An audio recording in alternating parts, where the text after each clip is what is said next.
The Mafia boss's question hung in the frozen air like a death sentence. What do you want for Christmas? But nothing could have prepared him for her answer. She leaned forward, eyes blazing with desperation and fury, and whispered the words that would shatter his carefully constructed world. Get me pregnant, you impotent man. The insult burned. The challenge ignited something primal in his chest. And in that moment, Kang Tae-san realized this curvy, fearless woman had just declared war on his heart, and he was already losing. Welcome to Afro-Korean Films, besties. Please like, share, and subscribe. The snowfall outside Kang Tae-san's fortress was deceptive, soft, pure, innocent. Inside, the atmosphere was anything but. His men lined the walls of the grand sitting room, their faces carved from stone as they waited for their boss to speak.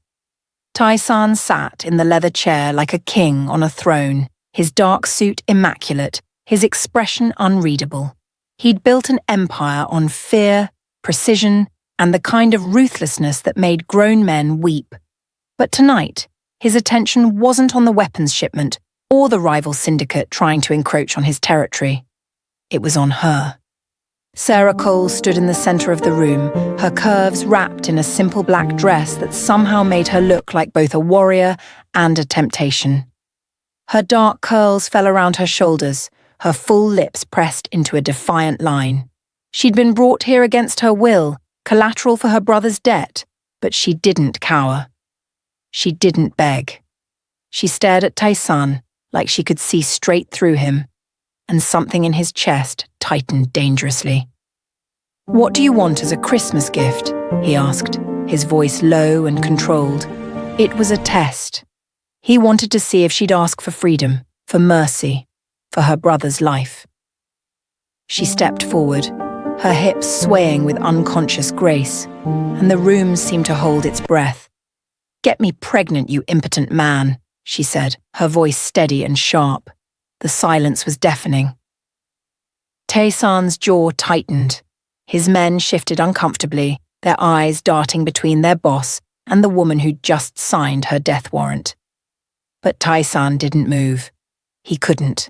Her words had struck something deep, something he'd buried years ago when doctors had told him the explosion that nearly killed him had left him sterile. He'd accepted it, built walls around the loss, and moved on. Until now. "You have no idea what you've just done," he said softly, standing. He moved toward her with the grace of a predator, and Sarah's breath hitched, though she didn't back down. "You think you can insult me, challenge me, in my own home. I think you're afraid," she shot back, her eyes blazing. "Afraid I'm right." Something snapped inside him. He reached out, his fingers grazing her jaw, tilting her face up to meet his gaze. "You want a baby? You want me to prove you wrong?" His voice dropped to a dangerous whisper. "Careful what you wish for, Sarah. Because once I start, I won't stop until you're mine. Completely." Her pulse raced beneath his touch, and he felt it, the magnetic pull between them, undeniable and consuming. She opened her mouth to respond, but he stepped back, releasing her. "Take her to the East Wing," he ordered his men. "She stays until I decide what to do with her." The next morning, Sarah woke in a room that was far too luxurious for a prisoner.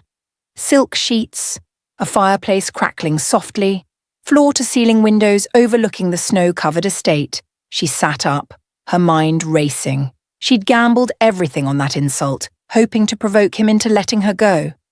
Instead, she'd seen something flicker in his eyes. Something raw and dangerous. A knock on the door interrupted her thoughts. A maid entered with a tray of breakfast and a small black box. "From Mr. Kang," the woman said softly, setting it on the bedside table before leaving. Sarah stared at the box. Inside was a delicate silver bracelet, engraved with words in Korean. She didn't understand the language, but the gesture felt intimate, possessive. Later that afternoon, Tae-san summoned her to his office.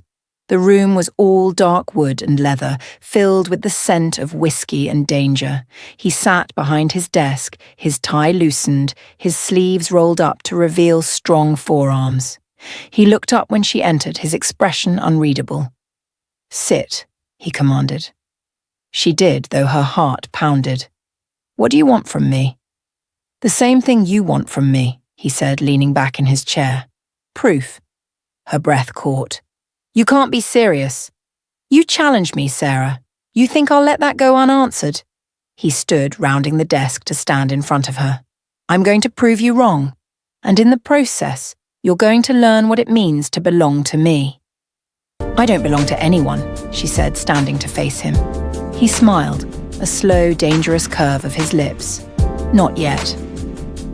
The following week, Sarah learned that Kang Tae-san was a man of his word. He didn't lock her away or ignore her. Instead, he kept her close. Too close. He'd appear at breakfast, Wat Tai-sang her with dark, intense eyes. He'd summon her to dinners where he asked about her life, her dreams, her fears, as if he were trying to memorize every piece of her. He bought her things, books, clothes, jewelry, small acts that felt like chains wrapping around her heart. But it was the way he looked at her that undid her, like she was the only woman in the world, like he'd burn everything down to keep her safe. One evening, they attended a charity gala. Tai-san's hand rested possessively on the small of her back as they moved through the crowd. Men and women alike stared, some with envy, others with fear. Sarah felt the weight of his reputation, the danger that clung to him like a second skin. A man approached, tall, handsome, with a smile that didn't reach his eyes.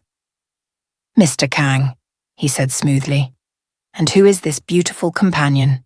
Tae-san's grip on Sarah tightened. "None of your concern, Park." The man, Park, ignored the warning, his gaze sliding over Sarah's curves. "If you ever tire of him, darling, I'd be happy to show you a better time." The temperature in the room seemed to drop. Tai-san stepped forward, his voice lethal. "Touch her, look at her, even think about her again, and I'll bury you so deep no one will find the body." Park paled and retreated. Sarah's heart raced, not from fear but from the raw possessiveness in Tai-san's eyes when he looked at her. "You didn't have to do that," she whispered. "Yes," he said, his voice rough. "I did." By the end of the month, the tension between them was unbearable. Every touch, every glance, every word felt like a match being struck. Sarah tried to keep her distance, but Tai-san was relentless. He found excuses to be near her, to touch her, to remind her that she was his. One night, after a particularly tense dinner, he cornered her in the hallway. "Why do you keep running from me?" he demanded, his hands bracing on either side of her head. "Because you terrify me," she admitted, her voice trembling. "Not because of who you are, but because of what you make me feel." His eyes darkened. "And what do I make you feel?" "Like I'm drowning," she whispered. "Like I'll never be free of you." "You won't," he said, his lips brushing her ear. "I won't let you go, Sarah. Not now. Not ever." She turned her head, their mouths inches apart. "Then stop talking," she breathed. He kissed her like a man starved, his hands tangling in her hair, pulling her closer. She melted into him, her body molding to his, and the world fell away. He lifted her, carrying her to his room, and everything that followed was heat, longing, and a connection so intense it felt like they were fusing together. When she woke the next morning, he was gone. Panic clawed at her chest. He regretted it. He'd proven his point, and now he'd discard her. She dressed quickly, slipping out before anyone could stop her, her heart shattering with every step. Tae-san returned an hour later to find her gone. Rage and fear warred inside him. He tore through the estate, demanding answers, until one of his men admitted she'd left through the east gate. "Find her!" he snarled. "Now!" It took 3 days. 3 days of Tai-san, barely eating, barely sleeping, his mind consumed with thoughts of her. When his men finally located her in a small apartment across the city, he went himself. He didn't knock. He broke down the door. Sarah spun around, her eyes wide. "What are you?" "You left," he growled, stalking toward her. "You left me. I thought—" Her voice broke. "I thought you were done with me." He grabbed her shoulders, his grip desperate. "Done with you? Sarah, I'm just getting started. You think one night was enough? You think I could ever let you go?" Tears streamed down her face. "I was scared." "So was I," he admitted, his voice raw. "Scared of how much I need you. Scared of what I'd become without you." He cupped her face, his thumbs brushing away her tears. "You're mine, Sarah, and I'm yours. Completely." She kissed him then, pouring everything she felt into it, fear, hope, love. "Don't let me go," she whispered against his lips. "Never," he vowed. The weeks that followed were a whirlwind of possession and devotion. Tai-san didn't just bring Sarah back to his estate, he made it clear to everyone that she was untouchable. His men bowed to her, his allies treated her with reverence, and his enemies. They learned quickly that even looking at her the wrong way was a death sentence, but love in Tai-san's world was never simple. One evening, as they sat together in his private study, Sarah reading while he worked through documents, his phone rang. The conversation was brief, terse, entirely in Korean. When he hung up, his expression had darkened into something dangerous. "What is it?" Sarah asked, setting down her book. "Park Sung-ho," Tai-san said, his voice tight with barely controlled fury. "The man from the gala. He's been spreading rumors about you, about us, saying you're just another conquest, that I'll tire of you like all the others." Sarah's chest tightened. "Are there others?" Tai-san's gaze snapped to hers, fierce and unwavering. "There's only you. There's only ever been you since the moment you walked into my life and challenged me." He stood, crossing to her and kneeling before her chair. "You awakened something in me I thought was dead, Sarah. Hope. The possibility of something beyond this empire of blood and darkness." She touched his face, her fingers trembling. "Then let the rumors go. They can't hurt us." "They can hurt you," he said, his jaw clenté-sang, "and anyone who hurts you answers to me." The next morning, Tai-san was gone before dawn. Sarah tried not to worry, but by afternoon, when he still hadn't returned, fear gnawed at her. She was pacing the sitting room when one of his lieutenants, a stern man named Choi, entered. "Mrs. Kang," he started. "I'm not Mrs. Kang," she corrected automatically. Choi's expression didn't change. "The boss wants you to know he'll be late. There's business to handle." The way he said business made her blood run cold. "What kind of business?" "The kind you don't need to worry about," Choi said, but his tone was gentle. "He's ensuring your safety, your honor." When Tai-san finally returned that night, his knuckles were bruised and there was blood on his shirt collar, not his own. Sarah met him at the door, her heart in her throat. "What did you do?" she whispered. "What I had to," he said simply, pulling her into his arms. "Park Sung-ho won't be spreading any more rumors. No one will." She should have been horrified, should have recoiled from the violence he'd committed in her name.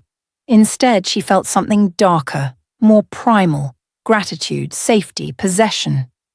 "You didn't have to—" "Yes, I did," he interrupted, tilting her Tai-san up. "You're mine to protect, Sarah, mine to defend, mine to love, and I'll paint this city red before I let anyone take you from me or damage your name." She kissed him desperately and he responded with equal fervor, lifting her and carrying her upstairs. Their lovemaking that night was intense, filled with unspoken promises and the kind of passion that left them both breathless and trembling. A few days later, Sarah discovered something that changed everything. She'd been feeling off, nauseous in the mornings, exhausted by midday. At first, she'd dismissed it as stress, but when she missed her cycle, a terrifying, wonderful possibility bloomed in her mind. She bought a test in secret, her hands shaking as she waited for the results. When the positive sign appeared, she sank to the bathroom floor, tears streaming down her face. It was impossible. Tai-san had been told he was sterile, but here was proof, undeniable, miraculous proof. She needed to tell him. But fear held her back. What if he didn't believe her? What if he thought she'd betrayed him? What if this shattered the fragile trust they'd built? That evening, before she could gather the courage to speak, everything fell apart. Tai-san received word that a rival syndicate, the Kang family, had declared war. They'd been waiting for the right moment to strike, and they'd found it. They knew about Sarah, knew she was Tai-san's weakness. "You need to leave the city," Tai-san told her that night, his voice hard and unyielding. "Tonight, I'm sending you somewhere safe with Choi and—" "No," Sarah said, standing her ground, "I'm not leaving you." "This isn't a discussion," he snapped, his fear manifesting as anger. "The Kang family is ruthless. If they get their hands on you—" His voice broke. "I can't lose you, Sarah. I won't." "Then don't push me away," she pleaded, grabbing his hands. "We face this together. I'm not some fragile thing you need to hide. I chose you, Tai-san. I chose this life." He pulled her against him, his arms tight around her. "You're the only good thing in my world," he whispered against her hair. "If anything happened to you—" "It won't," she said firmly, "because you'll protect me, like you always do." But fate had other plans. The attack came 2 nights later. Sarah was in the garden, needing air and space to think about the pregnancy she still hadn't revealed, when gunfire erupted. Tai-san's men responded immediately, but in the chaos, 3 Kang soldiers broke through the perimeter. One of them grabbed Sarah, a knife pressed to her throat. "Drop your weapons or she dies," he shouted in broken English. Tai-san appeared from the house, his gun raised, his expression absolutely lethal. "Let her go," he said, his voice eerily calm. "Let her go and I'll make your death quick." The man laughed, pressing the knife harder. Sarah felt blood trickle down her neck. "You're in no position to negotiate, Kang." "I'm pregnant," Sarah shouted suddenly, desperately. The words tumbled out before she could stop them. "I'm pregnant with his Tai-sanld. If you kill me, you kill his heir. Is that what your boss wants? To be responsible for killing a Tai-sanld?" The soldier hesitated, and in that split second, Tai-san moved. The gunshot was deafening. The man fell, and Tai-san was there. Cat Tai-sang Sarah as she collapsed, his hands frantically checking her for injuries. "You're pregnant?" he breathed, his eyes Tae-sang hers. She nodded, tears streaming. "I was going to tell you. I was so scared you wouldn't believe."